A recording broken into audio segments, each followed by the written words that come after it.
Aprende electrónica desde nivel básico hasta microcontroladores ya está a la venta. Para más información, por favor contáctame al email que aparece en pantalla.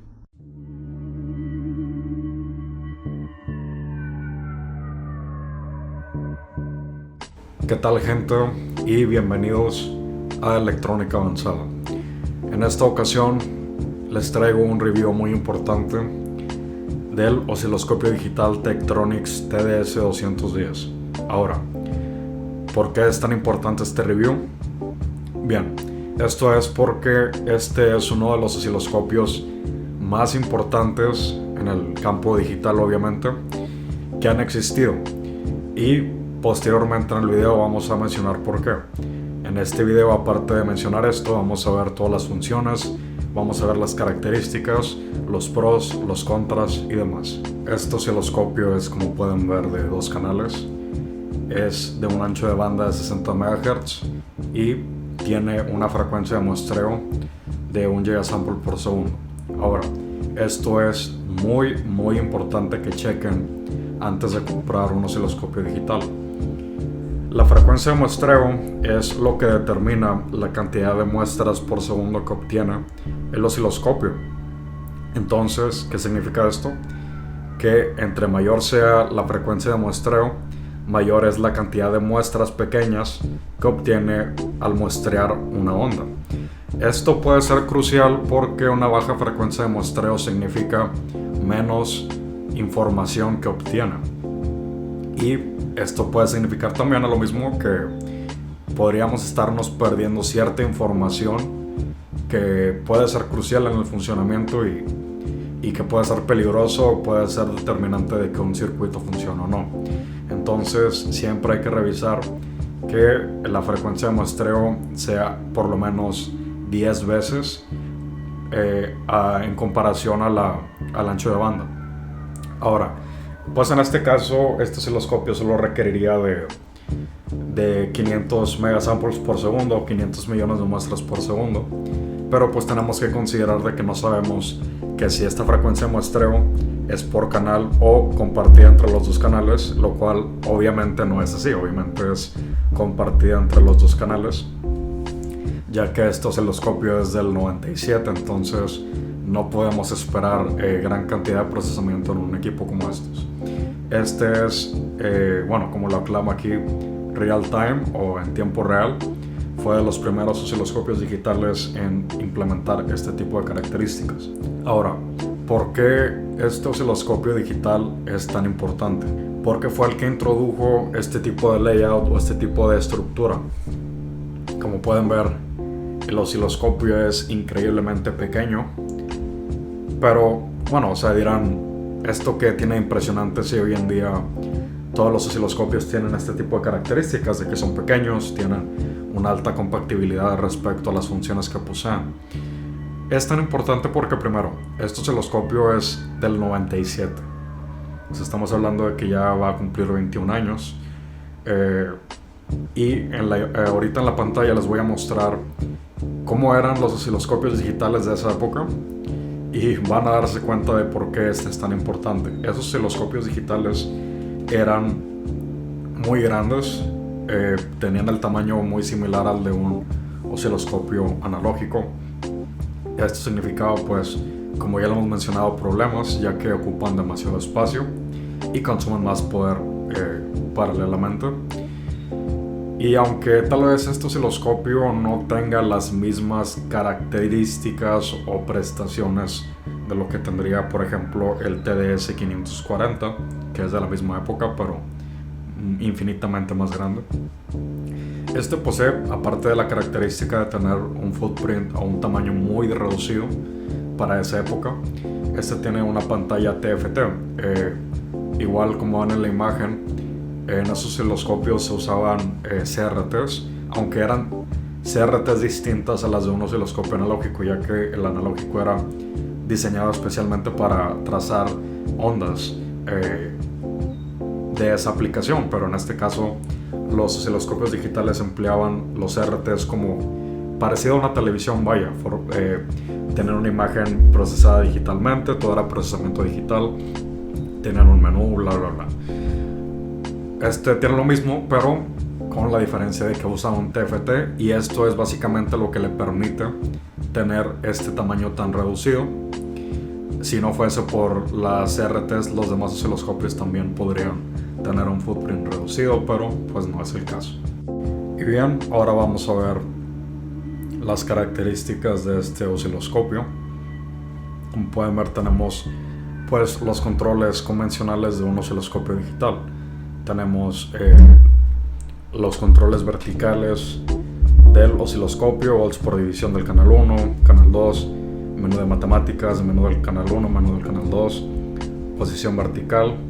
Tenemos los botones de función, estos dependen del menú que seleccionamos. Tenemos la autoconfiguración, activar, parar, que es básicamente el guardado de la onda. Tenemos el menú de disparo, tenemos el menú del horizontal, que es el control de posición y de tiempo, y aparte otro menú. Ahora vamos a verlo midiendo una onda, en este caso una señal cuadrada proveniente del osciloscopio. Tenemos aquí el control de volts por división. Podemos ajustar los volts por división, obviamente. Aquí tenemos las mediciones. En esta parte de la pantalla tenemos, esto es para control más que nada. Esto es lo que tenemos seleccionado en la pantalla del osciloscopio. Aquí, por ejemplo, tenemos la frecuencia, tenemos el voltaje pico a pico. Este es el canal 2 y esto obviamente no se va a mostrar nada porque no tenemos nada conectado, pero podemos picarle aquí, que es el source y el type. Cambiamos el source, que significa fuente, y podemos cambiarlo a qué canal deseamos medir. Por ejemplo, lo cambiamos al canal 1. Vamos a cambiar todo al canal 1. Cambiamos el type. Tenemos frecuencia, tenemos voltaje pico a pico. Vamos a cambiar este por RMS. Y este vamos a cambiarlo por el voltaje medio. Y aquí tenemos ya todas las mediciones que podemos obtener. Este osciloscopio no tiene tantas opciones de medición como un osciloscopio digital moderno. Obviamente no tiene la capacidad para hacer eso, pero obviamente es una ventaja muy grande ante un osciloscopio analógico. Podemos aquí ver en el botón de menú, lo presionamos y tenemos el coupling, que puede ser de directa y alterna, el acoplamiento, y ground, que es el de cualquier osciloscopio digital o analógico. Tenemos el límite del ancho de banda, podemos ponerlo de 60 MHz o podemos ponerlo a 20 MHz. Tenemos el volts por división, podemos escoger entre tener un ajuste grueso o un ajuste fino. El ajuste grueso pues te hace la selección de volt por volt, ya sea de 5 volts, 2 volts, 1 volt, 50 volts, no sé el límite. Pero con el fine podemos ajustar en milivolts, cientos de milivolts, para tener una medición un poco más precisa. Y debajo tenemos el probe, que significa básicamente la punta, que es la atenuación. Podemos seleccionar según nuestra punta, podemos seleccionar la atenuación que tengamos configurada. En este caso tenemos en esta punta, no sé si se alcanza a ver,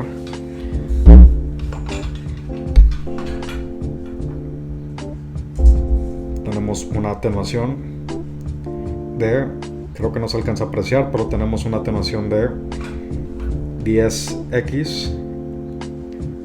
Vamos a tratar de enfocar.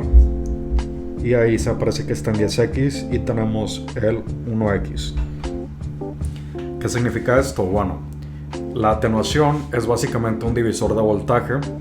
Esto nos va a permitir medir voltajes mayores, ya que por ejemplo con una atenuación 1x podríamos quemar el osciloscopio con un voltaje muy alto. Por contrario, podemos usar el atenuador para poder medir voltajes un poco más altos sin correr el riesgo de dañar el osciloscopio. Tenemos también el menú de cursores.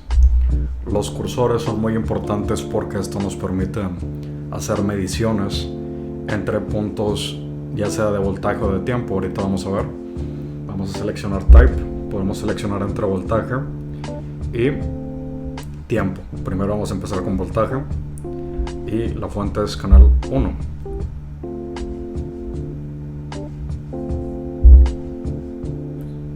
Vamos a seleccionar ambos y como pueden ver nos sirven para hacer mediciones entre dos puntos, lo que nos daría como una delta que nos muestra 5.12 volts y eso es lo que nos mide. Cambiamos por ejemplo a tiempo y podemos ver la duración de cada semiciclo o de un ciclo entero.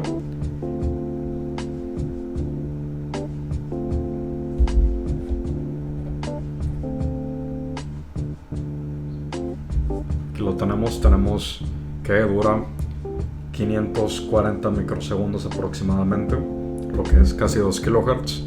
Debe ser la aproximación porque se supone que entre aquí debería marcar casi 1 kHz, ahí casi la llevo, no es tanta la diferencia.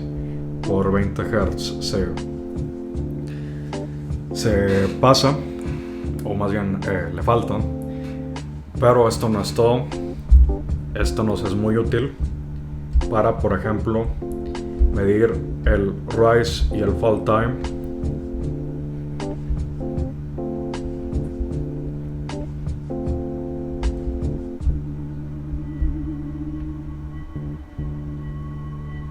De esta manera podemos comprobar cuánto tarda una onda cuadrada en pasar de un estado alto a un estado bajo o viceversa. En este caso se tarda aproximadamente 1.360 microsegundos es la duración del rise time y podemos irnos a medir también el fall time.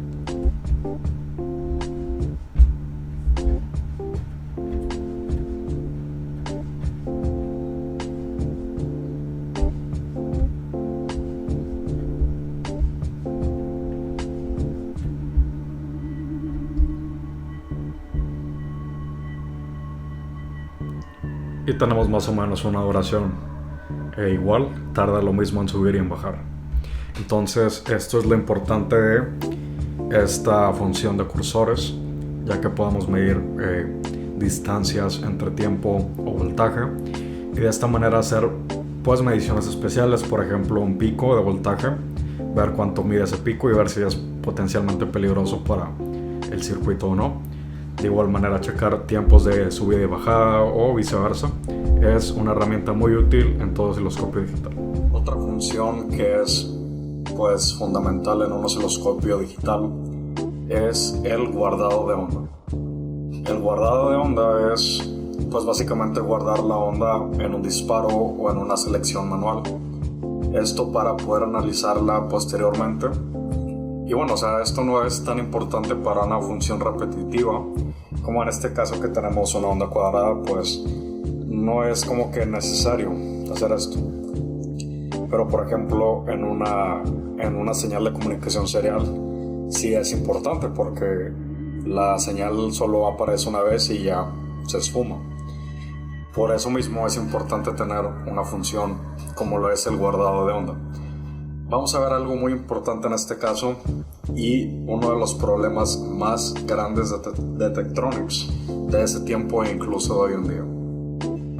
La serie TDS tiene el problema de tener una muy baja memoria de guardado.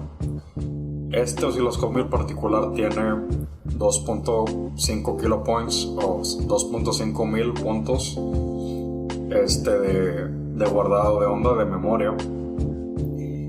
Para ese entonces tal vez no era bajo, pero para hoy en día sí lo es. Sí es bajo y esto representa un problema, ya que no podemos guardar tanto ni podemos obtener tanta información o guardar tanta información porque no lo va a hacer, no la va a capturar. Se acepta un modelo como este, que es un modelo del 97, pero inclusive hasta casi 10 años después los osciloscopios Tektronix tenían este problema. Imagínense tener que pagar $1,000 o más de $1,000 por un osciloscopio digital Tektronix pensando que vas a obtener lo mejor, para darte cuenta después de que solo tienes una cantidad de memoria tan baja.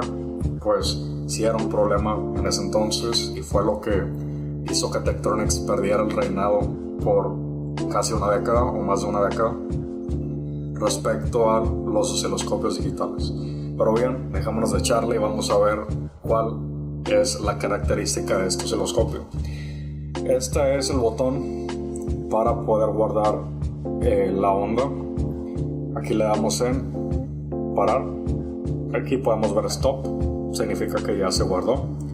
Y como podemos ver, pues tenemos la onda normal, como la tendríamos bajo otras circunstancias. Pero ¿qué pasa cuando aumentamos el tiempo? Perdemos mucha resolución, pero mucha resolución. O sea, pueden ver que tenemos una baja cantidad de puntos que unen la onda, entonces no tenemos tanto. Como les dije, para este tipo de aplicaciones una onda repetitiva pues no es como que muy importante, pero va a depender mucho de cuánto guardamos. Pero para señales que no son repetitivas, pues sí puede ser un problema como una señal serial o cualquier otro tipo de glitch o problema.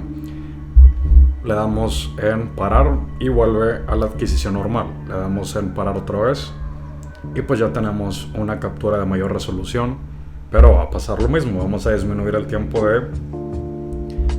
de adquisición y nada más guardó esta parte de la onda, entonces vamos a tener que sacrificar mucha resolución o inclusive sacrificar el no tener una onda visible por este tipo de cosas.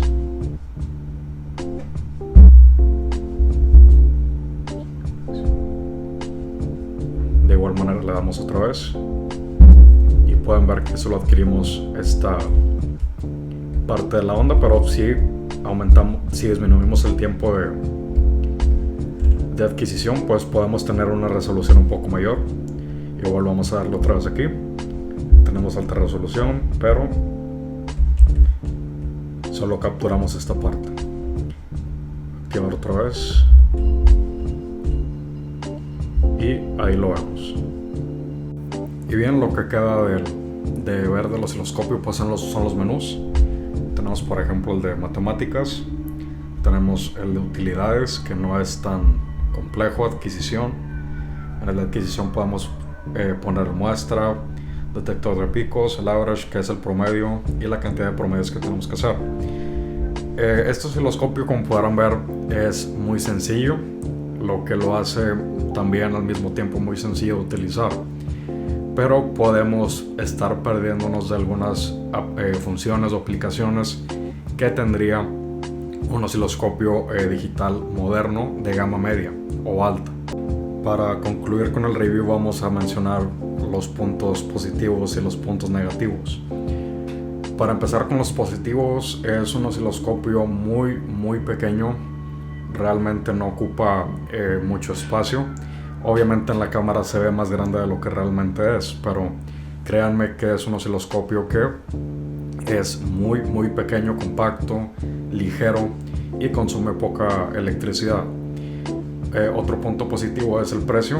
Estos osciloscopios se pueden conseguir por un precio muy bajo si saben buscar. Habrá mucha gente que cree que porque es un Tektronix ya lo pueden vender por mucho dinero, pero pues la realidad es otra. Yo conseguí este por $140 si no me equivoco. Si lo compran desde Estados Unidos les va a salir muchísimo más barato, pero si lo pueden conseguir por debajo de $150 es una compra obligada. Es muy bueno por ese precio, es calidad Tektronix, pero pues es un osciloscopio de los 90s. Otro punto interesante es también la facilidad de la interfaz del usuario. Es muy sencillo utilizar este osciloscopio. Se sacrifica con un poco de funcionalidad, ya que no tiene las características de otros osciloscopios digitales modernos, pero aún así es muy útil. El punto negativo son dos los que yo noto más. El primero es la baja memoria de adquisición de datos. Como les dije, el guardado de onda es muy limitado, aunque no es una función esencial o crucial. Sí nos puede llegar a necesitar en cierto punto, entonces puede llegar a limitarnos un poco. El otro problema que tengo es la baja velocidad de funcionamiento del osciloscopio. Como pueden ver, la onda se mueve Vamos a ver qué está pasando aquí. Aquí está. La onda se mueve muy lento. La selección es lenta, entonces es un poco complicado de utilizar bajo ciertas configuraciones. Y como pueden ver, no es tan responsivo como un osciloscopio analógico o como un osciloscopio digital actual. Tampoco es como que sea inútil con esta baja velocidad, pero pues cuando estás acostumbrado a usar un osciloscopio analógico puede ser un poco conflictivo. Como pueden ver, la actualización no va acorde a la selección, pero pues tampoco es la gran cosa. Y bien amigos, esto es todo por hoy. Espero que el review les haya sido de utilidad. En diferentes ocasiones o en posteriores videos vamos a analizar más a fondo la utilización o las funciones de este osciloscopio con circuitos más complejos. En esta ocasión era simplemente para mostrarles el osciloscopio. Y bien, espero les haya gustado el review. Si tienen sugerencias o cualquier comentario, déjenlo en la caja de comentarios. Y bueno, hasta pronto. ¿Tienes dudas y ocupas asesoría? ¿Tu proyecto no funciona o ocupas desarrollar un proyecto? Contáctanos al correo que aparece en pantalla. Brindamos asesoría y servicios de diseño de proyecto. No olvides darle like a mi página de Facebook, Electrónica Avanzada, en la cual iré haciendo actualizaciones sobre el canal de YouTube y también daré noticias que muy posiblemente no mencione en YouTube. Entonces, es importante que le des like para que estés informado totalmente de futuros eventos en el canal. No olvides de suscribirte al canal y también darle clic a la campanita para que cada vez que llegue un video puedas verlo al instante.